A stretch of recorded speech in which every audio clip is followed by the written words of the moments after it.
Hello and welcome, everyone, to the second press conference of today, and also the second press conference of the annual meeting of the Global Future Councils 2016.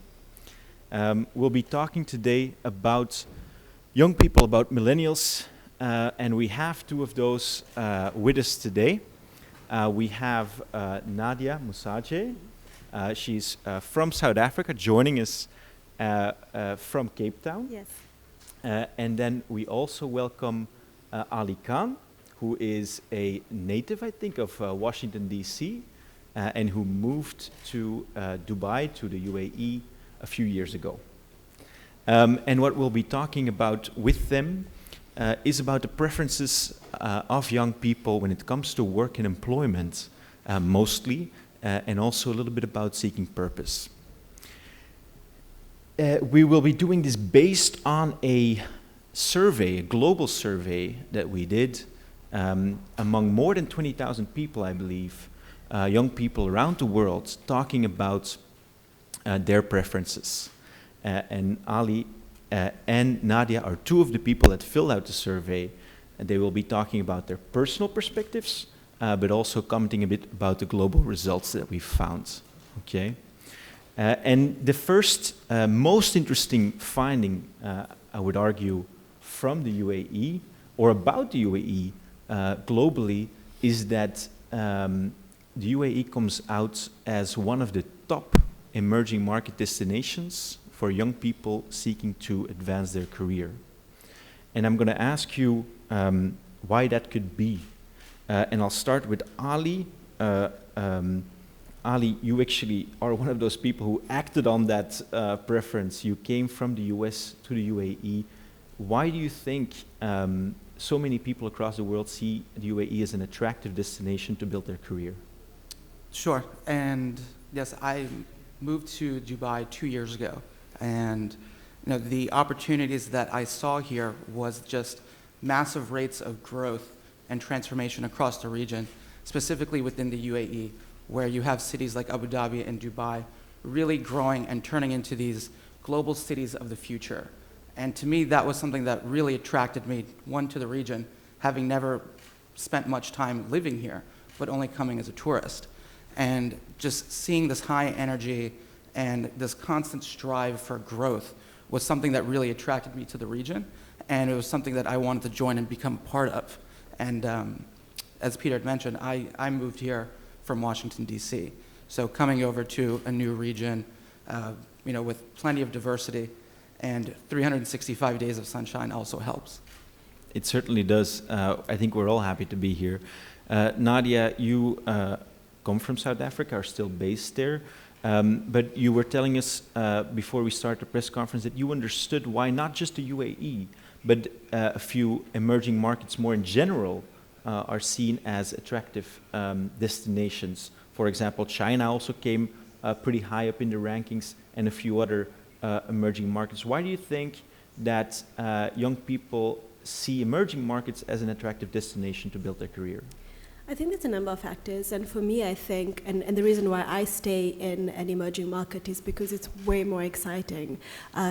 You're always at the cutting edge of technology and innovation. In fact, emerging markets often leapfrog a lot of kind of developmental challenges, and you get to play in emerging markets more than you would in other economies. And I'll give an example from STEM, because that's my background in engineering.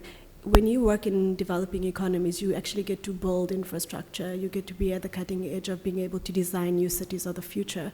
Whereas if you were in established economies, for example, you become involved in maintenance and maintaining infrastructure and retrofit. And so I think just the exciting opportunity that presents is more of an attraction for young people. Yeah. It's true that you get to build here very often, quite literally. You get to build the society and infrastructure sometimes too. Another reason that we talked about in preparation was, of course, we have a political context in an economic context in many traditional attractive top markets, such as the US, United Kingdom, and so on and so forth. That is changed versus previous years or decades. and perhaps not in the most favorable way. Do you think that also plays a role in other countries being more attractive? I mean, I definitely think so. I mean, just the recent U.S. elections and the outcome of the Brexit vote. I mean, young people, if you look at where they were voting to be part of kind of this global community. And unfortunately, the outcomes did not reflect what young people actually felt. And so, you know, a lot of people are thinking, well, where do I now go, and are able to find, you know, really great people from different countries where I can work with the best talent. And that's what's so attractive, like countries like the UAE, is that you actually now find a melting pot where there's more innovation that happens, there's more collaboration, and that we are all global citizens instead of this kind of nationalist identity that has really kind of swept through and continues to sweep through based on kind of the Brexit and the recent US election vote. Yeah. Yeah, it's remarkable, of course, how recent developments have turned out to be. There are more fundamental findings also that we see from the survey that have to do with the preferences of young people in general, what they are looking for when they're building their careers. And one of the remarkable findings in that regard was that if we looked at the top criteria for young people looking for a job, globally, turns out that salary is the top criterion for many people looking for a job, as opposed to the preference in, for example, the US, North America, is looking for purpose and looking for impact on society for a job. I found that quite remarkable because I was under the impression that this seeking of purpose was one of the hallmarks of that new generation of millennials. But then we see that globally, looking for a salary and career advancement is more important. Ali, I'm going to start with you. You are from the US. Can you relate more to salary and career advancements, or more to looking for impact on society, and how do you see that for other people? Sure. You know, one of the big incentives for me to come to this region was career advancement. As Naadiya had mentioned, working within a growing and frontier economy and market, you're able to make and drive further change than you may be able to in more of a concrete and very stable and mature market. So for me, I believe it was kind of twofold, being able to advance my career and have opportunities for myself in terms of career development and progression, which I wouldn't have had back in the United States, but then also being able to make an impact by being able to see the fruits of our work taking place across the region with a lot of our clients and customers. Yeah. And then I want to come back to you, Naadiya, because you told me that another reason might be that providing an income simply is more important in many parts of the world than it is perhaps in North America. Could you tell us a bit more about that? Yes, so I mean, you know, and it boils down to kind of you get this Western narrative that you've got to have a job and you've got to be happy, and if you're not happy, and you've got to love what you do, right? And sometimes in developing and emerging markets, there's not that luxury, because often you're the first generation that has gone to university, and there's an expectation that you are going to be a provider, not just to your family, but to your community as well. And so, you know, you're looking for a higher salary because you now have these financial constraints that are on you that you didn't have before, or that, you know, our Western counterparts have kind of more of a luxury than we do. The interesting thing is that there is also a gender split. Women typically do look for more meaning in the work that they're doing, and I guess the happy medium as a woman is to find a job where you still have meaning, but you also have a great salary. Right. And it's true that looking for purpose is an important factor, and we saw that salary and career advancement did trump those, at least in global rankings. I want to see now if there's any questions from the audience about these findings, about the UAE or about millennials and what they're looking for in their careers. Just looking around very quickly, and otherwise we'll go to some other findings of the survey. We did also see one of the findings was that young people in general tend to like to work for startups and be entrepreneurially active as opposed to working for government. That was one of the global findings of the survey, and it was also reflected in some regional findings.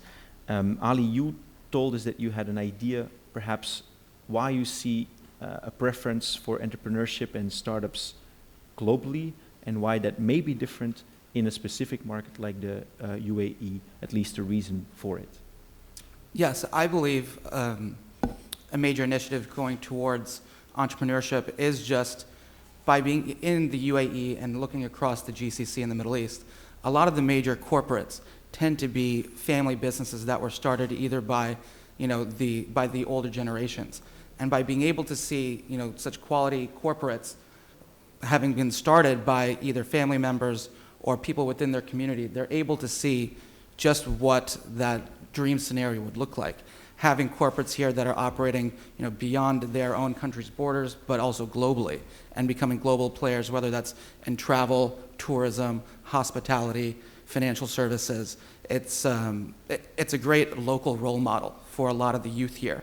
And I believe by having that, they're then able to feel much more empowered to go into, their own initiatives, whether that's, creative, STEM, financial services, anything.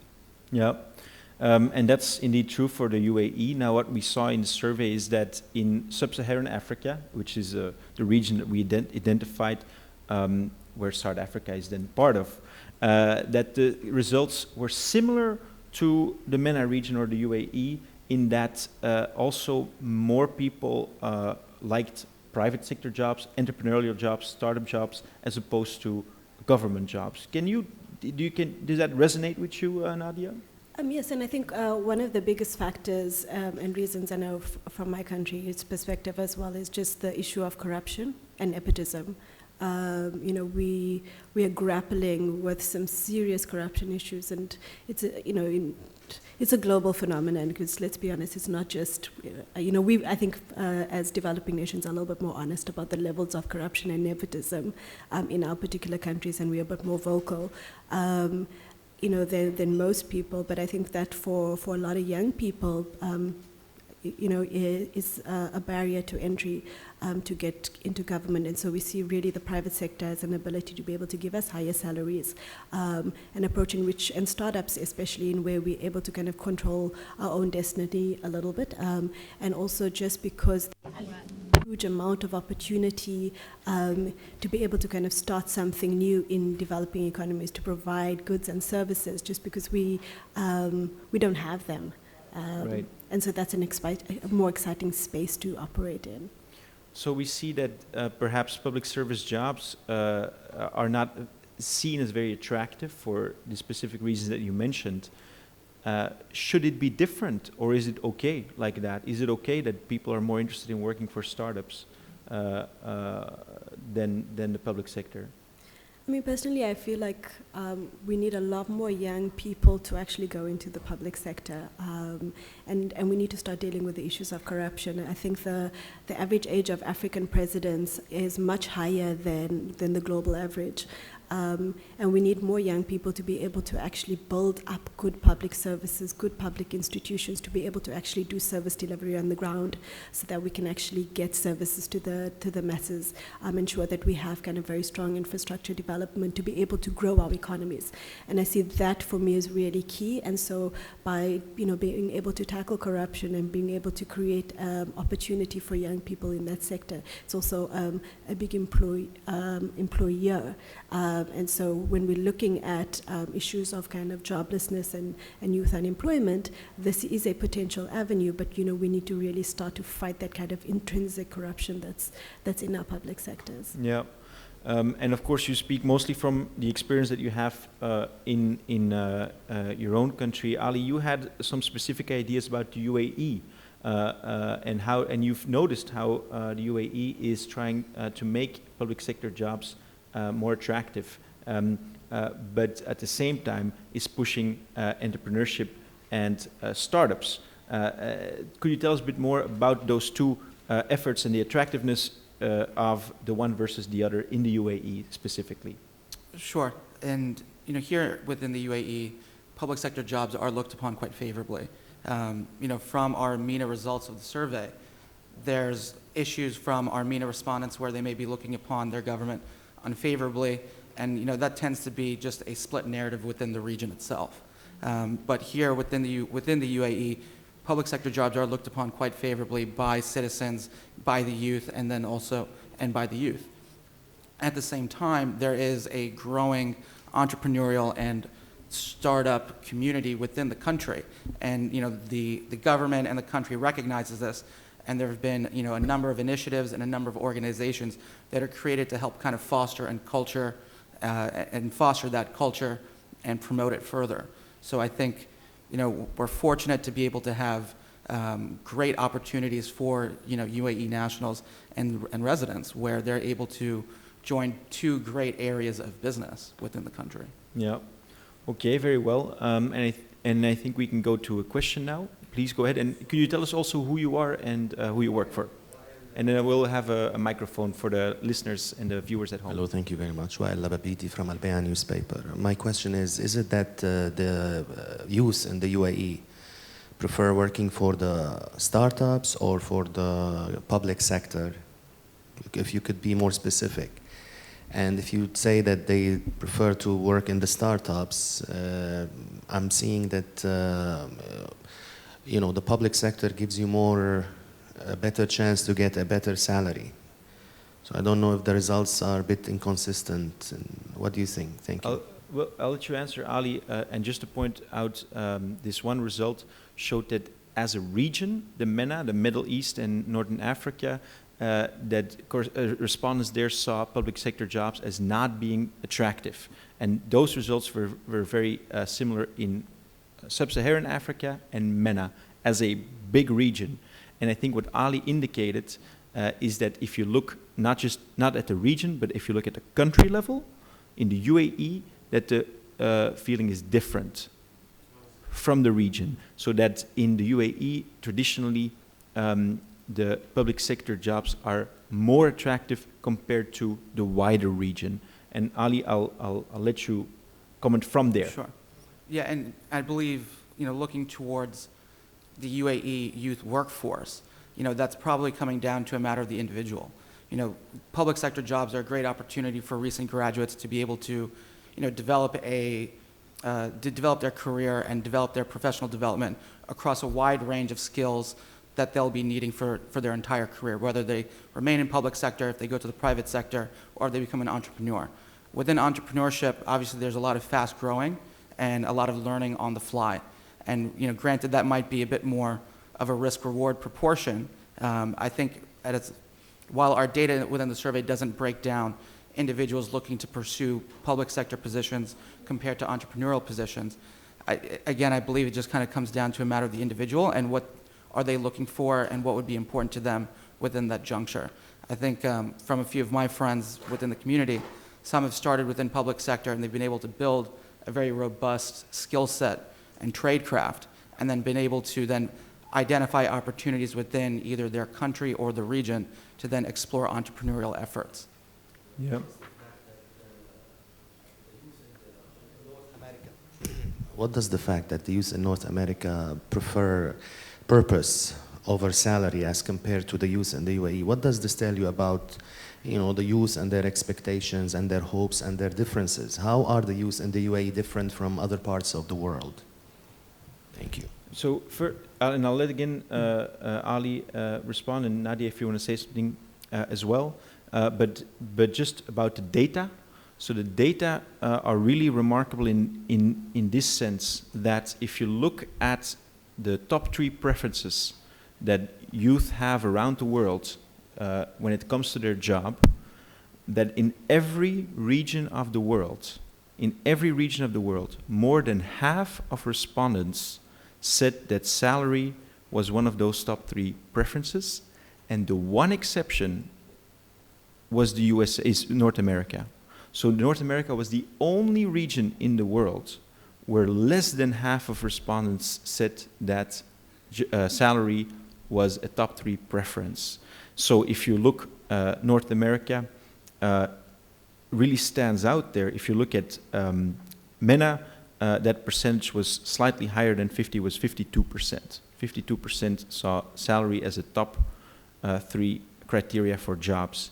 And on the reverse side of those findings, you had the criteria sense of purpose or impact on society. And there we had the mirror image, which is to say that that there was no region of the world in which more than 50% of respondents named that a top 3 preference, with the exception of North America.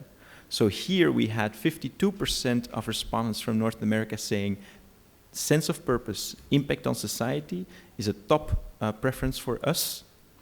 And in all other regions of the world, that was less than 50%. And in the Middle East and Northern Africa, that was 38%. 38% called impact on society, sense of purpose, a top preference. That doesn't mean, of course, that having impact on society or having a sense of purpose is not important for these young people, but it does show you that the narrative, the leading narrative that you might have from reading US media and how millennials care about purpose first and about salary afterwards, that is a narrative that's mostly based on the United States.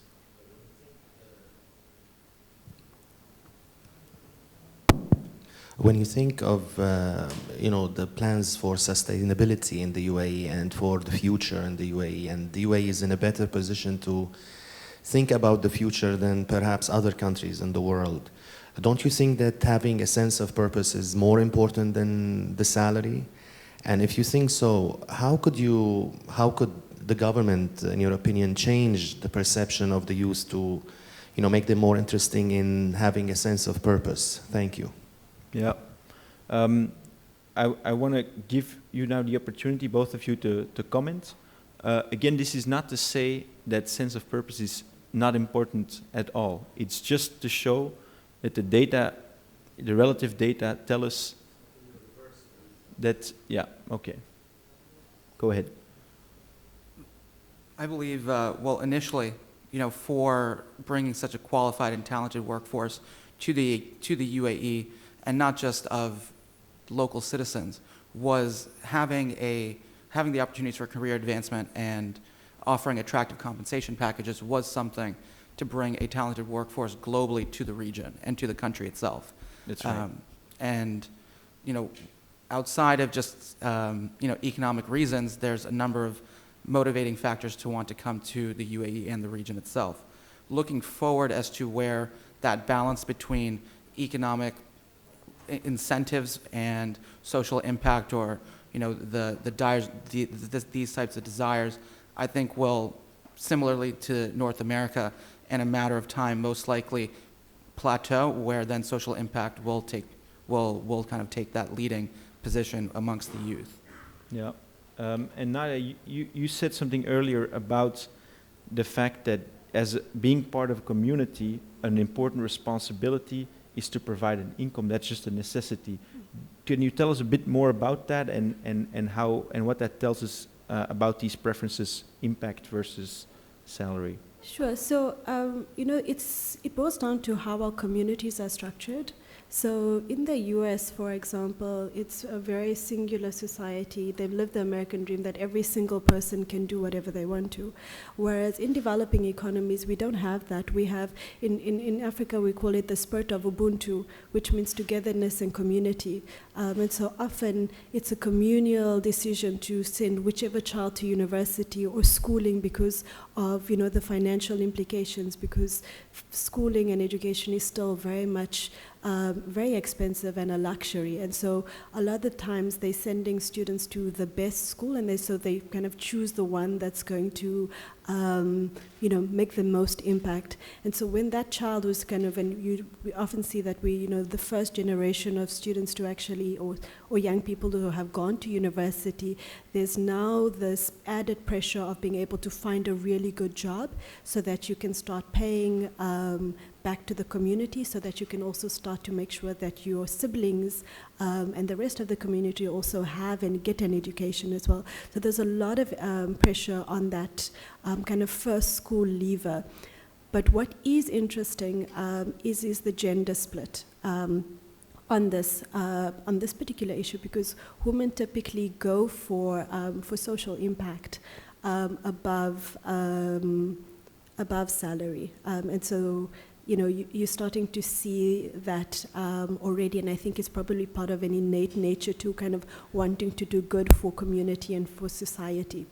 What's also interesting is that a lot of the times the jobs in the developing economy, you're earning a good salary and you're doing good anyway, and that's just because there's just such a lack of services and infrastructure, and so when you go into any job, whatever you're doing, most of the time you are actually making an impact.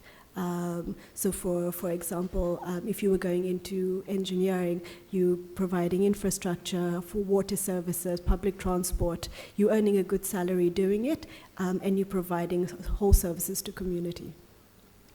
Okay, thank you to both of you for your interesting insights. We're going to have to cap the press conference here. If you want to learn more about the survey findings, I just want to remind you all results are available online on the website shaperssurvey.org. So that's shaperssurvey.org. And I'm happy to provide some more information and data to the journalists present here also after the press conference. Thank you everyone for being present, and thank you to the speakers for inviting us. Thank you. Thank you, Peter.